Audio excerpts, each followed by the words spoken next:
जी अस्सलाम वालेकुम। मैं हूं आपका मेज़बान अदनान हैदर। आप देख रहे हैं प्रोग्राम डायलॉग इस्लामाबाद स्टूडियो से लाइव। और आज मेरे मुअज़्ज़िज़ मेहमानों में शामिल हैं जनाब जनरल रिटायर्ड एजाज़ अवान साहब। एजाज़ अवान साहब बहुत शुक्रिया वक्त देने के लिए। अली मुमताज़ साहब सीनियर सहाफ़ी और एंकर पर्सन अगर ज्वाइन कर चुके हैं तो अली मुमताज़ साहब आपका भी बहुत शुक्रिया। और इसके अलावा इफ्तिखार अहमद साहब होंगे मेरे साथ, उनका भी बहुत शुक्रिया। ज़रा बात करेंगे प्रोग्राम के शुरू में अफगानिस्तान की बदलती हुई सूरत हाल के बाद जो ख़ित्ते पर ख़ास तौर पर असरात होंगे उसके हवाले से पाकिस्तान की पॉलिसी क्या होगी। पाकिस्तान क्योंकि हमेशा से एक सवालिया निशान रहा है तालिबान को लेके, अफगानिस्तान को लेके, तो अब होगा क्या। दूसरा बार बार बात की जा रही है तालिबान के सॉफ्ट इमेज के लिए भी गो कई वीडियोस, कई फुटेजेस ऐसी भी हैं, कई वाक़यात अभी भी ऐसे रिपोर्ट हो रहे हैं जो कि तालिबान की परफॉर्मेंस, तालिबान का जो एक स्पेसिफिक करैक्टर पेश किया जाता है उसको सपोर्ट करते हैं, लेकिन फिर भी कहीं ना कहीं उनको सपोर्ट भी मिल रही है कि उनको मौका दिया जाए हुकूमत करने का, उनको मौका दिया जाए अपने मुल्क को चलाने का। और उनसे उम्मीद भी ज़ाहिर की जा रही है कि शायद अब के तालिबान पुराने जो 9/11 से पहले के तालिबान थे, मुल्ला उमर के ज़माने के तालिबान थे, उनसे मुख्तलिफ होंगे। अब के तालिबान पढ़े लिखे भी हैं, अब के तालिबान जो हैं वो ज़रा सुलझे हुए हैं और दुनिया के नॉर्म्स को, रूल्स को, कवानीन को समझते हैं। ज़रा हम इस पर बात करेंगे, क्या ये मुमकिन है कि तालिबान अपना तर्ज़ हुकूमत बदल सकें, और दुनिया क्यों ख़ाइफ रहती है जब भी हम या तालिबान शरीयत की बात करते हैं, क्योंकि जब हम मुल्ला उमर के ज़माने की बात करते हैं तो लाख एतराज़ हमें उनके तर्ज़ हुकूमत पे होंगे, लेकिन एक बात बिल्कुल बजा है और उसके सबूत हम सबको किताबों में मिलते हैं। हम शायद उस वक्त बहुत छोटे थे, लेकिन आज जनरल एजाज़ अवान साहब हमारे साथ मौजूद हैं जो पूरे होश हवास में उस दौर को अपनी आंखों से देखते भी थे, सुनते भी थे कि बहुत सारे जो माशरती मसाइल थे वो नहीं थे उस दौर में, और they were very comfortable with the people, और लोग भी उनके साथ काफ़ी हद तक कम्फर्टेबल थे। तो दुनिया को एतराज़ क्यों था, एक दूसरा हम इस पर बात करेंगे। दूसरा जो पाकिस्तान के लिए सबसे बड़ा पॉइंट है, जो जिस पर हम सारे बात भी करते हैं, वो ये है कि जो सबसे बड़ा ख़तरा आज पाकिस्तान को है वो TTP से है। TTP is the safe havens हैं, सेफ साइट्स हैं जो कि अफगानिस्तान में TTP के पास हैं और TTP वहाँ एग्जिस्ट करती है। तालिबान ने मुतअद्दिद बार कहा है कि हम किसी को अपनी सरजमीन इस्तेमाल नहीं करने देंगे। बड़ी अच्छी बात है। तो तालिबान कार्रवाई क्या करेंगे, इस पर कभी तालिबान ने बात नहीं की। तो ये पाकिस्तान के लिए सबसे बड़ा थ्रेट है। और दूसरा, जब दाइश का एक बहुत बड़ा नेटवर्क, शायद दुनिया का दूसरा मजबूत तरीन नेटवर्क जो है दाइश का, वो अफगानिस्तान में मौजूद है। असलम फारूकी के अरेस्ट के बाद डॉक्टर शहाबुल मुहाजिर अफगानिस्तान कैसे मुंतकिल हुए और अफगानिस्तान में दाइश का उन्होंने कंट्रोल भी हासिल कर लिया। गुज़श्ता कई महीनों से दाइश ने कोई बहुत बड़ी कार्रवाई नहीं की, लेकिन दाइश एक लीथल ऑर्गेनाइजेशन है, दाइश का एक मजबूत नेटवर्क अब डॉक्टर शहाबुल मुहाजिर के सरबराही में अफगानिस्तान में मौजूद है। उसको कैसे काउंटर करेंगे तालिबान। अलकायदा से अपने रवाबित मुकम्मल तौर पर जो ख़त्म है वो कैसे कर सकती है, ये बहुत इंपॉर्टेंट है। दुनिया भर के लिए तो है ही है, पाकिस्तान के लिए ज़्यादा इंपॉर्टेंट है। ज़रा इस पहलू पर भी हम हल्की सी नज़र डालेंगे। और जो भी हुकूमत होगी, क्या इमरान खान साहब पाकिस्तान और दुनिया भर उसके मालिक तालिबान की उस हुकूमत के साथ मिलकर चलने को तैयार होंगे या नहीं होंगे, ज़रा हम इस पर भी बात करेंगे प्रोग्राम के शुरू में। प्रोग्राम के ज़रा अख्ताम पे इमरान खान साहब की हुकूमत को 3 साल मुकम्मल हो चुके हैं और 2 दिन बल्कि ऊपर हो चुके हैं बतौर वज़ीर आज़म उनको, ज़रा उस पर भी हम बात करेंगे। जनरल साहब बहुत शुक्रिया वक्त देने के लिए। सबसे आपसे ये पूछना चाहूँगा सर, क्योंकि आपने करीब से देखा जब मुल्ला उमर की हुकूमत थी, सुनते भी होंगे आप उस वक्त के वाक़यात को, 9/11 से पहले के तालिबान में और 2021 के तालिबान में क्या वाकई हम फ़र्क महसूस कर सकते हैं या वाकई ही कोई फ़र्क है सर? जनरल साहब।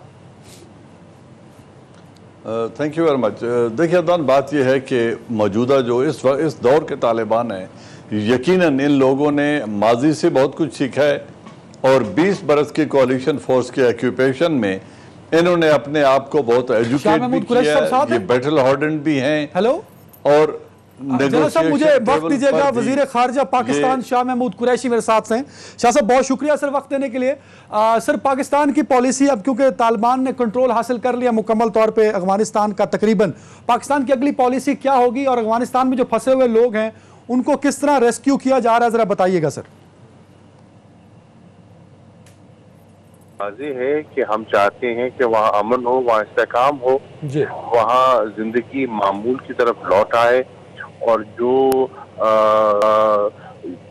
20 साल की जंग है उससे लोगों को आज़ादी मिले और लोग अपनी नॉर्मल जिंदगी गुजार सकें, सुकून की जिंदगी गुजार सकें और अफगानिस्तान के अमन और इस्तेकाम से हमारे खित्ते में खुशहाली आए और अफगानिस्तान एक जरिया बन जाए रीजनल कनेक्टिविटी का पाकिस्तान और दीगर सेंट्रल एशियन रिपब्लिक्स के दरमियान।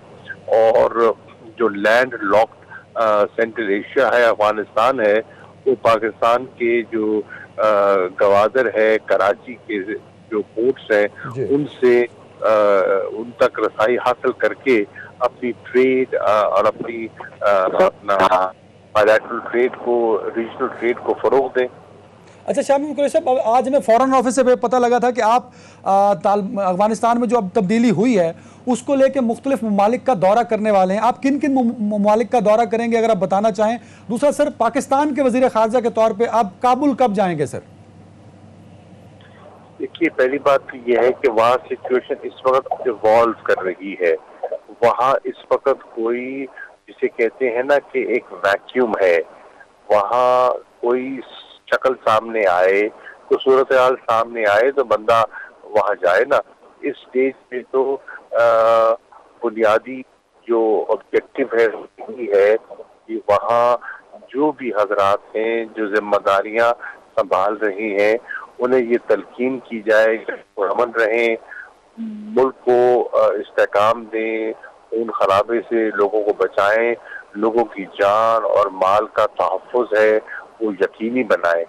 बाकी जहाँ तक मेरे दौरे का ताल्लुक है, यकीनन जो पाकिस्तान के, अफगानिस्तान के जो नेबर्स हैं, उन तक पाकिस्तान की रसाई ज़रूरी है ताकि हम आपस में तबादला ख्याल कर सकें और अफगानिस्तान के एक बेहतर और रोशन मुस्तकबिल के लिए एक मुश्तरका अमल मुरतब कर सकें।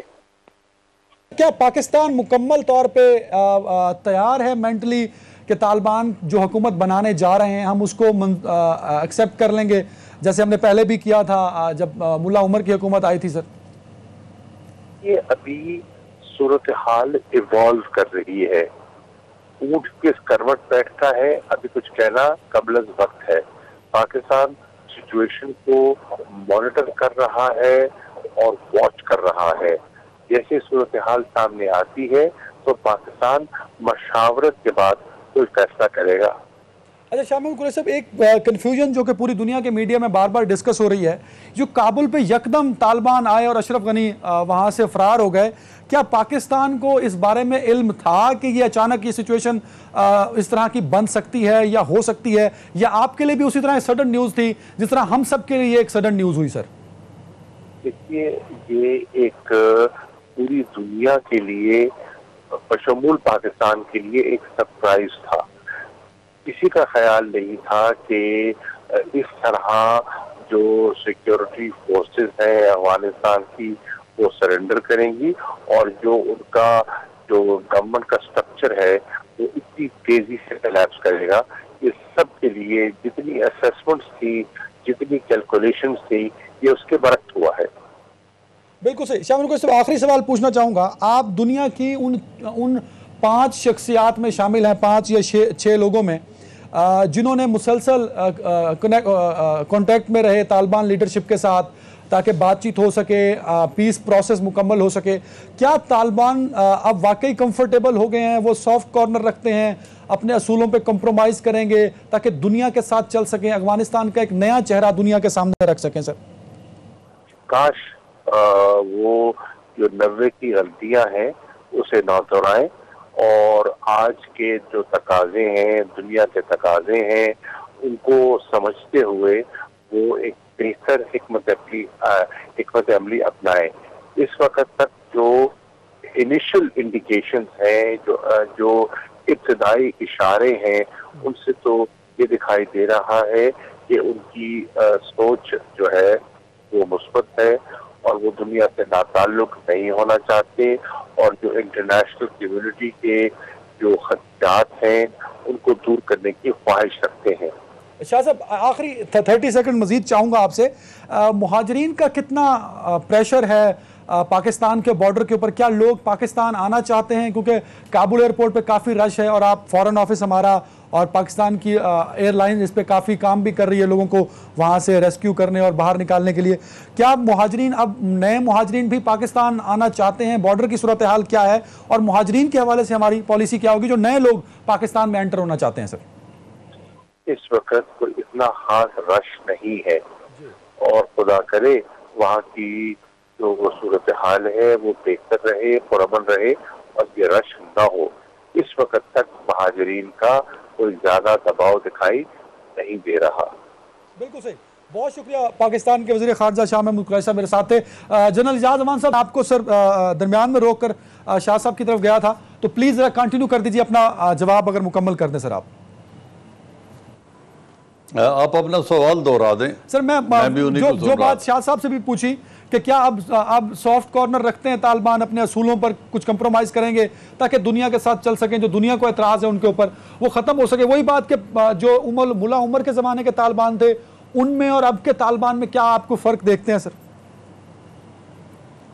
देखिए, इनमें जो आने वाला फ़र्क है उसको पूरी दुनिया देख रही है। पहली बात यह है कि let's not under estimate them.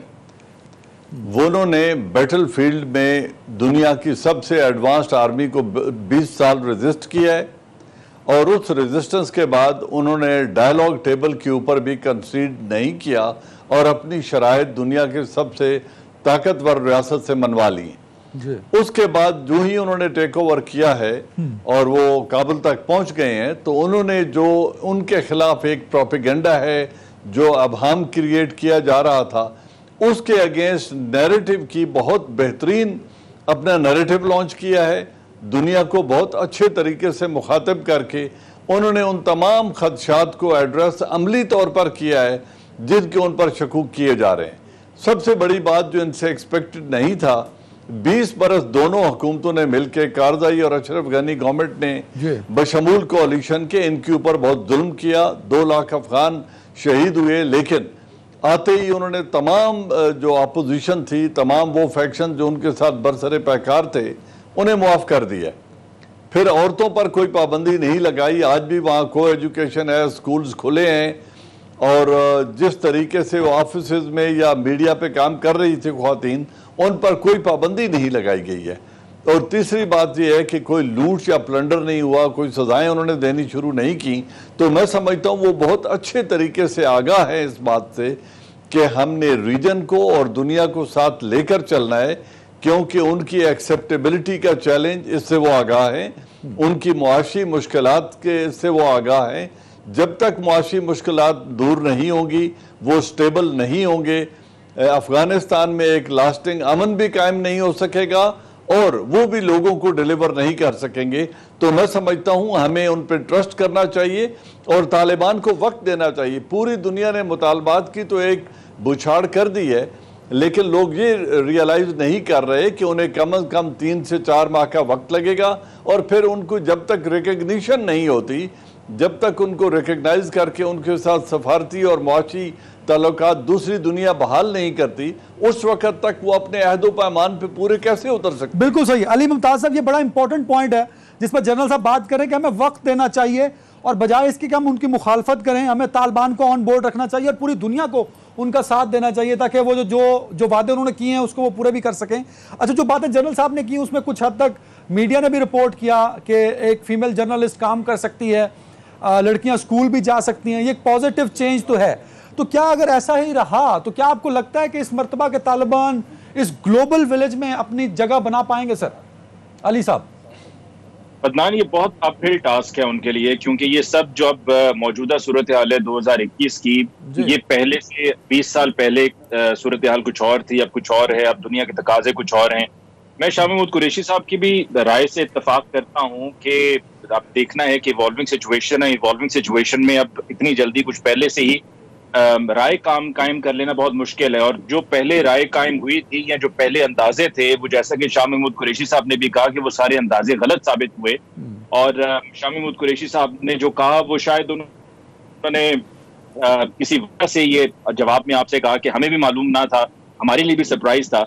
अगर वो ऐसा कह रहे हैं तो एक सवालिया निशान भी पैदा होता है कि आपके पड़ोस में एक इतनी बड़ी डेवलपमेंट हो रही है और आपके लिए कितना जरूरी है ये जानना और ये खबर रखना कि अफगानिस्तान में क्या हो रहा है, और आपके लिए भी सरप्राइज था, एक आम पाकिस्तानी के लिए, चले मीडिया के लिए भी सरप्राइज हो, लेकिन गवर्नमेंट के लिए जिसके पास तमाम तर वसाइल हैं उनके पास ये मालूमात होनी चाहिए थी।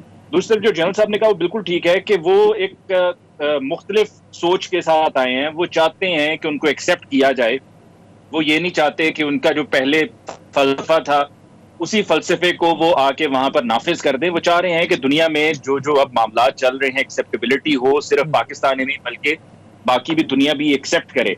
लेकिन सूरत हाल जो है वो इतनी सादा नहीं है जितनी कि हम समझ रहे हैं कि तालिबान आए, टेक ओवर कर लिया, और अभी जैसे कि शाह साहब कह रहे थे कि अभी इतनी कोई रिक्वेस्ट नहीं आ रही कि वहां से कोई रेफ्यूजीज पाकिस्तान की तरफ आए। ये अब वक्त के साथ साथ पता चलेगा। भारत भी इतने आराम से बैठने वाला नहीं है इतनी खामोशी से। उनके लिए तो वो उनकी पसंदीदा जगह थी जहां से वो पाकिस्तान के खिलाफ ऑपरेट कर रहे थे, और अमेरिका भी गो कि एक और ही मामला है, सिनेरियो ही और है, इंटरनेशनल सिनेरियो, एक तरफ अमेरिका एक तरफ तालिबान।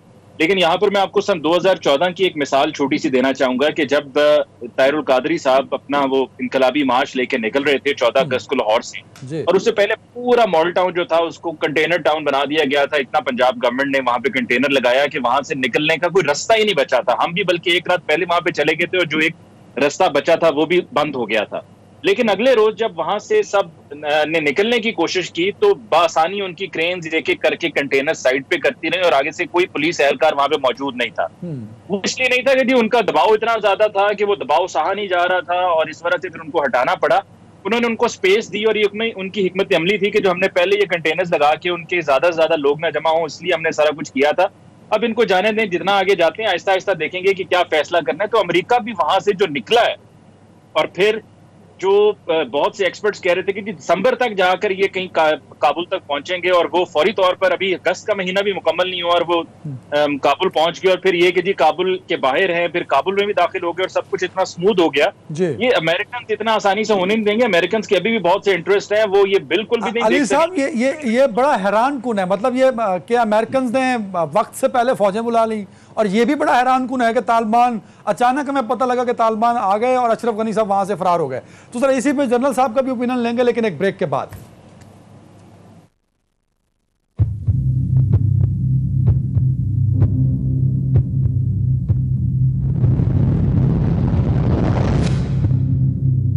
Welcome back. जनरल साहब, ये बड़ी इंपॉर्टेंट बात है जो अली मुमताज साहब ने कही है, और कई सहाफ़ी, कई जो डिफेंस एनालिस्ट हैं वो भी ये बात बड़े हैरान होकर पूछ रहे हैं कि यार कैसा हुस्न इत्तेफाक है कि यूएस ने अपनी जो फोर्सेस थी वो कई महीने पहले निकाल ली, फिर सितंबर की बात की, उन्होंने कहा अगस्त में निकाल लेंगे, और तालिबान कहते थे कि हम काबुल के बाहर आके बैठ जाएंगे और मुज़ाकरात करेंगे, जिसको हम इंट्रा अफगान डायलॉग्स का नाम दिया हुआ है फरवरी कॉन्ट्रैक्ट के तहत। सर, तो ये सब कुछ नहीं हुआ और अचानक तालिबान काबुल में आ जाते हैं। तो ये दोनों चीज़ें इत्तेफाक हो गया या कोई प्री प्लान था, प्लान का हिस्सा था? सर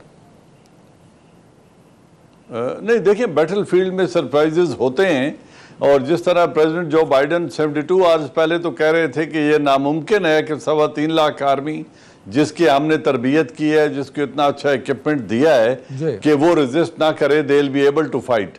इसी तरह मुल्ला ब्रदर की जो बात है वो सबसे ज़्यादा काबिल गौर है। उन्होंने कहा हमें भी उम्मीद नहीं थी कि काबुल इतना जल्दी फाल कर जाएगा।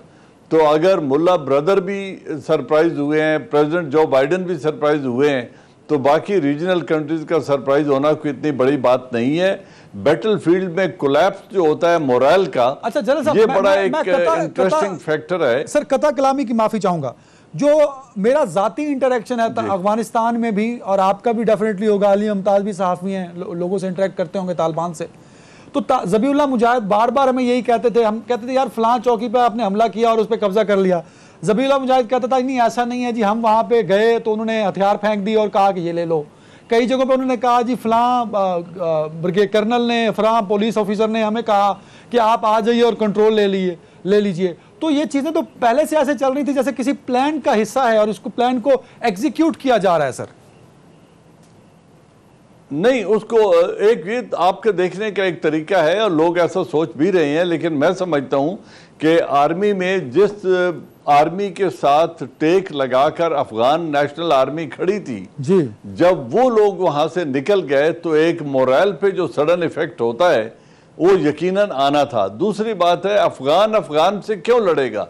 हम ये बात भूल जाते हैं, अशरफ गनी इतना बड़ा पॉपुलर लीडर नहीं था, वो एक पपेट गवर्नमेंट थी। उन्हें पता था कि बड़ी पुअर क्रेडिबिलिटी के साथ और बड़ी पुअर पब्लिक सपोर्ट के साथ वो आदमी इक़्तिदार में बिठाया गया, और जो ही अमेरिकन आर्मी वहाँ से निकली तो उसकी आर्मी ने कोलैप्स करना शुरू कर दिया, एंड विद इन 2-3 डेज उन्होंने चीफ चेंज कर दिए 2।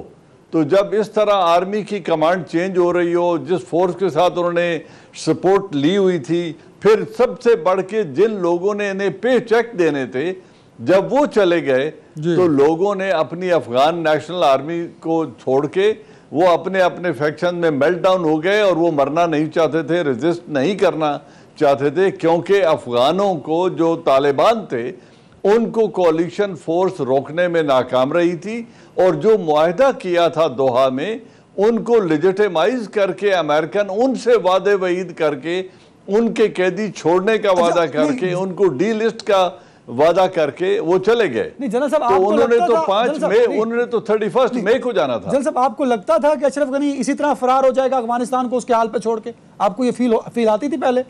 मैंने मेरे ख्याल में 2 महीने पहले कहा था कि आखिरी फ्लाइट में ये साथ बैठेगा और ये अमेरिका चला जाएगा। बहुत पहले मैंने ये कहा था, क्योंकि उसका कोई वहां रुकने का जवाब नहीं था, और जब एक पॉपुलर फोर्स रेवोल्यूशन आ रहा हो तो उसके सामने रुकने की तारीख जो अफगानिस्तान की है वो बड़ी इंटरेस्टिंग है। उनके 56 में से तकरीबन 28 में से 14 प्रेसिडेंट मारे गए और 14 मुल्क से भाग गए।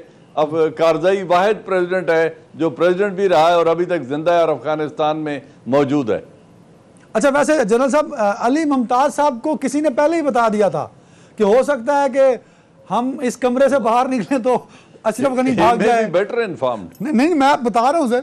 अच्छा, ये भी कह दिया था किसी ने अली मुमताज को कि हो सकता है तुम इस्लामाबाद से लाहौर पहुंचने से पहले अशरफ गनी भाग जाए। तो अली मुमताज साहब, ये मुझे लगता है कि बहुत सारे लोगों को पता था कि शायद अगले कुछ घंटों में, कुछ दिनों में अशरफ गनी भागने वाला है और तालिबान कंट्रोल लेने वाले हैं कैपिटल ऑफ अफगानिस्तान का। आप म्यूट है, आपका माइक म्यूट है सर। आवाज आ रही है? जी, अब आ रही है। जी, मैं ये कह रहा हूँ कि जनरल साहब ने बिल्कुल ठीक कहा है कि अशरफ गनी ने रुकना क्यों था। अशरफ गनी ने तो भागना ही भागना था। वो वैसे भी अमेरिकन नेशनल था, उसके पास वहां का पासपोर्ट था, बना हुआ वो अफगान सदर था। तो जब उसके पास जो है वो अमेरिकन पासपोर्ट मौजूद है, अमेरिकन का जो है वो वहां पर नुमाइंदा बनकर बैठा हुआ था और उनकी हर बात में वो हाँ में हाँ मिला रहा था, मासिवा इसके कि ये जो मुज़ाकरात हुए दोहा में वो इसके हक में नहीं था, वो चाह रहा था कुछ और उसके मामलात थे। और फिर दूसरा ये था कि पता नहीं उसके प्लान्स कुछ और थे कि पीस कॉन्फ्रेंस होनी थी, वो पीस कॉन्फ्रेंस भी मुलतवी कर दी गई, जिसमें हमारी तरफ से तो कोशिश यही थी कि किसी तरीके से अमन हो जाए, और हम तो यही चाह रहे थे कि अशरफ गनी भी उस पूरे प्रोसेस का हिस्सा बन जाए। लेकिन अशरफ गनी का ऐसा इरादा नहीं था। अशरफ गनी ने जाना ही जाना था और उसको नजर आ रहा था कि आगे उसके साथ बड़ी बुरी होनी है और उसके आगे जाकर कुछ स्टेक्स नहीं है। नहीं, तो अब आप ये समझें अली मुमताज साहब, the Ashraf Ghani chapter, Ahmad Masood chapter, Amrullah Saleh chapter is close now. अब सिर्फ तालिबान है और इसी तरह का अफगानिस्तान होगा और इससे पाकिस्तान को कोई फर्क नहीं पड़ता। नहीं, ये पपेट्स जिंदा रहेंगे, इन पपेट्स को जिंदा रखा जाएगा, इन पपेट्स को कभी भी इस्तेमाल में दोबारा लाया जा सकता है। मतलब कभी भी कोई कंक्लूजन ड्रॉ नहीं की जा सकती, especially when it comes to Afghanistan. बड़ी अनप्रेडिक्टेबल सी वहां पर सूरत हाल रही है, और अब भी जब ये तालिबान की हुकूमत वहां पर कायम हुई है तो प्रोपेगेंडा तो अब भी हो रहा है, इंटरनेशनली प्रोपेगेंडा हो रहा है। मुख्तलिफ तरह की वीडियोस जो है वो दिखाई जा रही हैं, खबरें भी चलाई जा रही हैं। जिस तरह आज हमारे मुल्क में ही हमारे मुल्क के ही न्यूज चैनल्स पे ये खबर हेडलाइंस में चलाई जा रही थी कि जी एक खातून सहाफी को, हिजाब भी उन्होंने किया हुआ था, वो अपने वहां पर ऑफिस में गई तो उनको जाने नहीं दिया गया, उनसे कह दिया गया जी आपकी जरूरत नहीं है। अब हो सकता है वो मामला कुछ और हो, उनके कुछ और डिसिप्लिनरी एक्शंस हो जो उनके खिलाफ दिए गए हो, लेकिन उसको पोर्ट्रे इसी तरह से किया जा रहा है कि जी ये चूंकि तालिबान ने अब वहां पर टेक ओवर कर लिया है तो ये एक फैसला सामने आ गया। तो इसी तरह से ये प्रोपेगेंडा मुहिम जो है वो चलती रहेगी, वेस्ट में चलती रहेगी, और उसको इसलिए चलाए रखना जरूरी होगा वेस्ट के लिए भी, या उन ताकतों के लिए जो नहीं तस्लीम करना चाह रहे अफगानिस्तान को, या अफगानिस्तान के जरिए कुछ ना कुछ अपने गोल्स अचीव करना चाहते हैं। मैं जैसे कि बार बार कह रहा हूं कि अमेरिकन का वहां से चले जाना ये समझ से बाहर है, और इतनी आसानी से सब कुछ हो जाना, this is totally unacceptable and very surprising, because Afghanistan में अगर अमन है तो पाकिस्तान को फायदा, चाइना को फायदा, और चाइना को फायदा जो है वो अमेरिका बर्दाश्त नहीं कर सकता। अली साहब, अफगानिस्तान में अमन कैसे मुमकिन हो सकता है? दुनिया की बड़ी टेररिस्ट ऑर्गेनाइजेशन अफगानिस्तान के अंदर हैं, जिनके पास आज हुकूमत है, वो बगैर राइफल और गन के मूव नहीं करते। तो जहां इतना बड़ा असला खुलेआम लोगों के हाथों में हो, दुनिया की बड़ी दहशतगर्द तंजीमें उस मुल्क के अंदर हो, तो हम कैसे कह सकते हैं कि no there is a peace और कोई खतरा नहीं है और रीजन जो है में भी ना लोगों को जरा थोड़ा सा अपना ज़हन साफ करना पड़ेगा। वो तालिबान, अफगान तालिबान के साथ टीटीए के साथ टीटीपी को जोड़ रहे हैं। वो कह रहे हैं जी जो आर्मी पब्लिक स्कूल में हुआ, जो इसके अलावा हमारे मुल्क में इतनी दहशतगर्दी के वाकयात हुए, जो हमारे फौजी जवान शहीद हुए, हमारे पुलिस एहलकार शहीद हुए, एक आम आदमी शहीद हुआ, मसाजिद पे मज़ारात पर हमले होते रहे, तो ये सब कुछ उनका किया धरा है। तो हमारे यहाँ भी कंफ्यूजन एग्जिस्ट करती है। एक तबका ऐसा है जो ये कहता है कि जी ये सब कुछ वहीं पर हम उसको एक्सेप्ट करने चल पड़े हैं, या हम यहाँ पर बड़े खुशी के गीत गा रहे हैं और हम एक दूसरे को मुबारकबादें पेश कर रहे हैं। ठीक है, हमें मतलब सोच समझ कर और एहतियात से काम लेना चाहिए, लेकिन टीटीपी को आप अफगान तालिबान के साथ लिंक नहीं कर सकते। तहरीके तालिबान जो पाकिस्तान थी, जो टीटीपी थी, इसको तो सपोर्ट सारा भारत कर रहा था। भारत की तरफ से हर तरह की सपोर्ट थी, फंडिंग थी, रॉ की तरफ से, फिर उसके अलावा इजराइल की तरफ से अमेरिकन की भी सपोर्ट थी। तो हम दोनों चीजों को आपस में लिंक नहीं कर सकते, दोनों अलग-अलग हैं। और वहां जो होने जा रहा है उसको एक्सेप्ट करना अब दुनिया की मजबूरी भी होगी। दुनिया को ना चाहते हुए भी मजबूरन एक्सेप्ट करना होगा। और दूसरी तरफ तालिबान भी मुझे थोड़ा सा एतराज है अली मुमताज साहब की इस बात से, क्योंकि आपका टर्न है, मैं चाहूंगा इस पर रिस्पॉन्स कर दें। अली मुमताज का कहना यह है TTA and TTP are two different chapters. मेरा मानना यह है कि जिनका परचम एक हो, जिनका लेटर हेड एक हो, जिनका नजरिया एक हो, जिनका फिक्का एक हो, जिनका मकसद एक हो, वो दो अलग अलग कैसे हो सकते हैं? और दूसरा ये किसी से, अली मुमताज साहब, ढका छुपा तो नहीं है। टीटीपी में जब जब लड़ाइयां हुई, सुलह टीटीए ने आके कराई ना सर। तो क्या आपको लगता है कि तालिबान के आने के बाद अफगानिस्तान में टीटीपी खत्म हो जाएगी, उसके सेफ हेवंस खत्म हो जाएंगे, नूर वली महसूद को तालिबान गिरफ्तार करेंगे और पाकिस्तान के हवाले कर देंगे? जनरल साहब देखिए, इसमें कोई दो राय नहीं है। मैं बिल्कुल अली मुमताज के साथ इत्तेफाक करता हूं कि तहरीके तालिबान पाकिस्तान एक दहशतगर्द ऑर्गेनाइजेशन है जो एक एस्टेब्लिश्ड रियासत में हुकूमत वक्त के खिलाफ और उसके शहरियों के खिलाफ इंडिया और रॉ के कहने पे दहशतगर्दी कर रही है। जो तहरीके तालिबान अफगान है वो ऑक्यूपेशन फोर्सेस के खिलाफ अपने वतन की रिहाई के लिए जिहाद कर रही थी। तो इनके मोटिव्स अलग, इनके मकासद अलग। मैंने सर सवाल मैं बिल्कुल समझ रहा हूं आपका सवाल। TTP and TTA sir, relation पहले रहे हैं, उन्होंने उनके हाथ पे बैत की थी, लेकिन उन्होंने वो बैत कवर के तौर पे की थी, अजीत डोवाल के कहने पे की थी कि आप उनके अंदर माफ कर जाएं ताकि पाकिस्तान तहरीके तालिबान अफगान के साथ टकरा जाए, उन दोनों को एक समझते हुए। लेकिन पाकिस्तान इंटेलिजेंस और यहाँ की जो मिलिट्री लीडरशिप है वो कोई घास नहीं खाती। हम समझते हैं कि वो क्या करने की कोशिश कर रहे हैं। तहरीके तालिबान पाकिस्तान को कोई जगह नहीं मिलेगी अफगानिस्तान में, लेकिन वक्त आने दें, पहले तालिबान को एस्टैब्लिश होने दें अपने मुल्क में, और आप देखेंगे कि अफगानिस्तान की सरजमीन पाकिस्तान के खिलाफ इस्तेमाल नहीं होगी।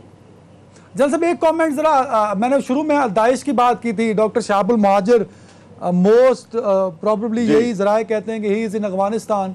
अलकायदा का एक मजबूत नेटवर्क है, तो ये अलकायदा, दाइश और टीटीपी, इन सबके खिलाफ कार्रवाई करने की सकत है तहरीके तालिबान में या तालिबान की गवर्नमेंट? डेफिनेटली देखें, पहली बात यह है कि ये सवाल पूछना चाहिए डोनाल्ड ट्रंप और जो बाइडेन से कि आप 20 साल यहां बैठे क्या कर रहे थे?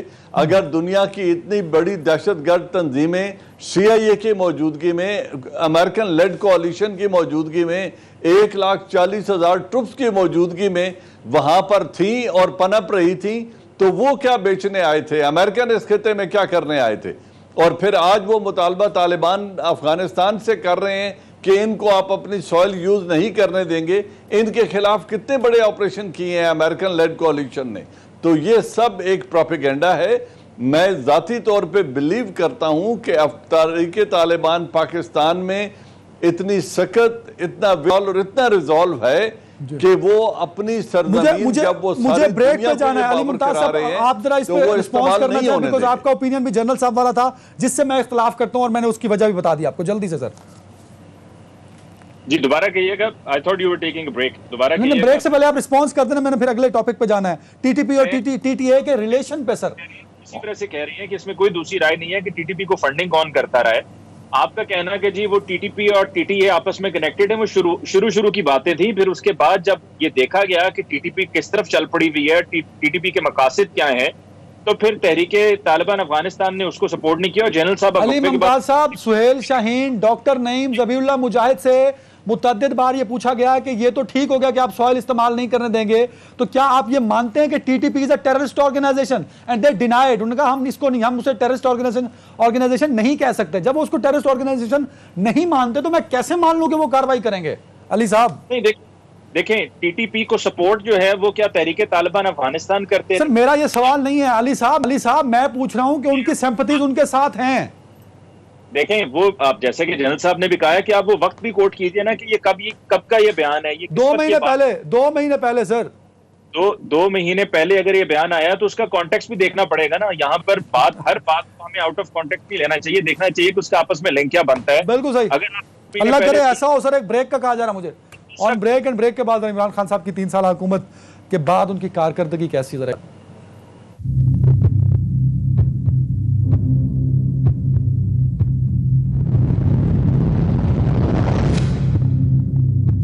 जनरल इजाज़ अमान साहब, ये सच है कि किसी भी पार्टी की हुकूमत को 3 सालों में जज करना, अली मुमताज साहब, जज करना गलत होगा, लेकिन मैं कुछ फिगर्स आपके सामने रख रहा हूँ। 54 से जायद की शायद अब ये काबीना हो चुकी है, मुख्तसर काबीना इमरान खान साहब की गवर्नमेंट की। 3 सालों में इसकी परफॉर्मेंस को कैसे देखते हैं आप सर? जबकि कुछ फिगर्स मैं आपके सामने रखता हूँ। अनएम्प्लॉयमेंट रेट 2018 में 4.8% था, जो 4.08 जो कि 2021 में 5 हो गया। इन्फ्लेशन रेट 2018 में 3.9 था, जो कि बढ़ के 8.66 हो गया सर। अच्छा, एक्सटर्नल डेबिट दो PMLN की गवर्नमेंट में 80 बिलियन था, अब 115 बिलियन हो गया। GDP 2018 में 5.8 थी और 2021 में तकरीबन 2 हो गई। बिजली के बिल 9.86 पर यूनिट थे, जो कि अब 23.92 यूनिट पे पहुंच गए हैं सर। तो कुछ और भी फिगर्स हैं जो कि अगेंस्ट जाते हैं PTI के गवर्नमेंट के। जरा आप बता दीजिए कि कैसी रही परफॉर्मेंस स्पेसिफिकली जिन फिगर्स का मैंने तज़किरा किया सर। सबसे पहले तो ये बता दें कि आप ये मान गए, आपने यानी कि एग्री किया है कि टीटीपी और टीटीए दोनों मुख्तलिफ हैं? नहीं, बिल्कुल भी नहीं, इस पर अलग डिबेट करूंगा। और मैं आपको अब ये वापस वहां पे जा रहा है sir. They have good connections. आप कह देना ज़बीउल्लाह मुजाहिद को या किसी भी तालिबान को कि वो कह दे कि टीटीपी ने जो अटैक किए वो टेररिस्ट अटैक हैं। जिस दिन वो ये कह देंगे मैं आपकी बात मान लूंगा। देखिए, अब आपको तालिबान, क्या वही तालिबान आप चाह रहे हैं कि वैसे ही तालिबान हो जो 20 साल पहले थे? तालिबान अब मुख्तलिफ है। अच्छा, नहीं कहते तो इमरान खान साहब कुछ जरा उन्होंने परफॉर्मेंस भी गल कर लो, होगा वो डिप्लोमेटिकली चलेंगे। दूसरी तरफ जहां पर इमरान खान साहब की बात है यहाँ पर वो ज्यादा जरूरी है। फिगर्स देखें, फिगर्स में पहले कोई दूध और शहद की नहरें नहीं बह रही थी कि जी अब आप कहें कि जी अब तो बड़े हालात खस्ता हैं, नौकरियां नहीं है, बिजली नहीं है, वगैरह वगैरह, हमारी माशी सूरत हाल बड़ी खराब है। ये भी ज़हन में रखना चाहिए कि कोविड भी रहा है और ये पिछला 1.5 साल हमारा जो कोविड में गुजरा, ये बड़ा आजमाइशी पीरियड था। दूसरी तरफ जहां पर हुकूमत नाकाम रही है वो है पुलिस रिफॉर्म्स, और सबसे बड़ा इशू जो है वो पुलिस रिफॉर्म्स को ही लेकर है मेरी नजर में। अगर आप की पुलिस बेहतर नहीं होगी, सिर्फ वर्दी तब्दील नहीं होगी, सिर्फ जो है वो ट्विटर पे और सोशल मीडिया पे हीरो बनने से हट के हकीकतन ऑन ग्राउंड हीरो नहीं बनेंगे, तब तक मामला ठीक नहीं होंगे। चाहे आप SP, SSP को, SHO को, DSP को सबको मुअत्तल भी कर दें और आप बाद में रिएक्शन में आप एक अप्रोच आपकी आ जाए और आप पहले से प्रिकॉशनरी मेजर्स आपकी तरफ से कोई ना हो, यानी कि प्रीएम्प्टिव मेजर्स आपके ना हो, प्रोएक्टिव आप हो, प्रोएक्टिव ना हो, रिएक्टिव आप हो, तो काम नहीं चलेगा। तो पुलिस को अपने आप को बेहतर करना है। अगर पुलिस को गवर्नमेंट बेहतर करेगी तो गवर्नमेंट का ग्राफ जो है वो बहुत बेहतर होगा। और जहां तक माशी इस्तेहकाम की बात है तो वो वक्त के साथ साथ आहिस्ता आहिस्ता आ जाएगा। ऐसा कोई बड़ा मसला नहीं है, चीजें पहले से बेहतर हुई हैं। जो पहले साल में थी गवर्नमेंट के, फिर दूसरे साल में थी, उसमें अब तीसरे साल में थोड़ी सी बेहतरी आई है और आगे जाकर मजीद बेहतरी आने की गुंजाइश है। लेकिन जैसा कि मैंने कहा है कि ये जो कोविड का पीरियड है, ये इससे पहले किसी गवर्नमेंट ने इस तरह के टाइम फ्रेम में से, इस तरह के दौर में से वक्त नहीं गुजारा है और उसका आप उसके साथ गेज नहीं कर सकते। अली साहब, मुझे पता है कि आपके गवर्नमेंट के साथ काफी सिंपैथीज हैं सर, बाईपास तो कर दिया आपने, पर मेरा सवाल फिर वहीं स्टैंड करता है कि सर महंगाई एक मसला है, बेरोजगारी एक मसला है, कोई भूखा नहीं सोएगा। आप लोगों को खाने बांटते फिर रहे हैं। भाई नौकरियां दीजिए, उनको बरसरे रोजगार कर दिए ताकि वो कहीं अपना खाना पका सकें सर, बजाय इसके कि वो ट्रक के इंतजार में रहें कि ट्रक कब खाना देने आएगा। प्लीज देखिए, घर लोगों का मिलना शुरू हो गए हैं ना, उन लोगों का ख्वाब घर का पूरा हो रहा है कि जिन्होंने कभी सोचा भी नहीं था कि उनका अपना घर होगा। लोग अब बैंकों से जाकर अपनी एप्लीकेशंस को अप्रूव करवा रहे हैं। और अली मुमताज साहब, आप सियासी हो गए भाई। मेरा सवाल महंगाई पे है, मेरा सवाल इन्फ्लेशन पे है, मेरा सवाल बेरोजगारी पे है। आप जा रहे हैं मकानों पे। मतलब मेरे सवाल का जवाब दे दें, मकानों पे भी आता हूं मैं सर। आपका सवाल था गवर्नमेंट को लेकर कि गवर्नमेंट के 3 साल कैसे रहे, तो मैं उस पर ही अर्ज कर रहा हूँ कि गवर्नमेंट के 3 साल मुश्किल रहे। कोई ऐसा नहीं था कि बहुत ही अच्छी। अच्छा, मैं आता हूँ जरा। इजाज अवान साहब टेक्निकल इशू की वजह से हमारे साथ नहीं थे, दोबारा कनेक्ट हुए हैं। इजाज अवान साहब, ओवरऑल इमरान खान साहब की परफॉर्मेंस को आप कैसे देखते हैं? और मैं चाहूंगा कि जनरल इजाज अवान साहब आज जो खामियां हैं इमरान खान साहब की गवर्नमेंट और परफॉर्मेंस में, जरा उस पर नजर डालें। इजाज साहब जी, थैंक यू वेरी मच। नहीं, अदनान हैदर खामी और खूबियों दोनों की बात करेंगे सर। आज मेरे तो कसम चुका हुआ, मैं खामियां ही पूछ रही हैं सर। खामियां वजह ये है, उसकी वजह ये है कि देखें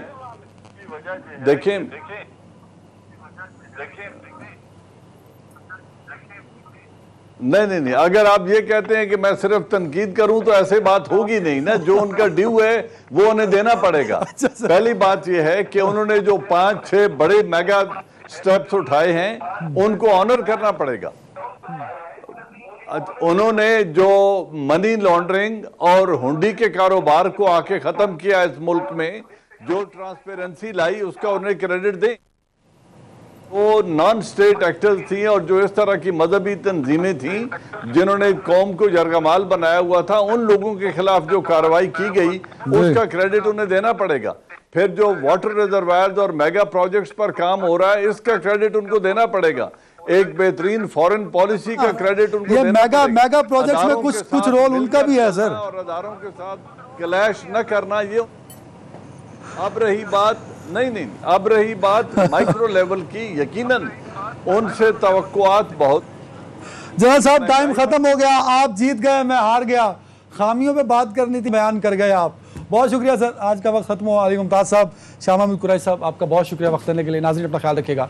अगले हफ्ते फिर मुलाकात होगी आपसे इसी चैनल के ऊपर। मुझे याद रखिएगा, दुआओं में अपना ख्याल रखिएगा। अल्लाह हाफ़िज़।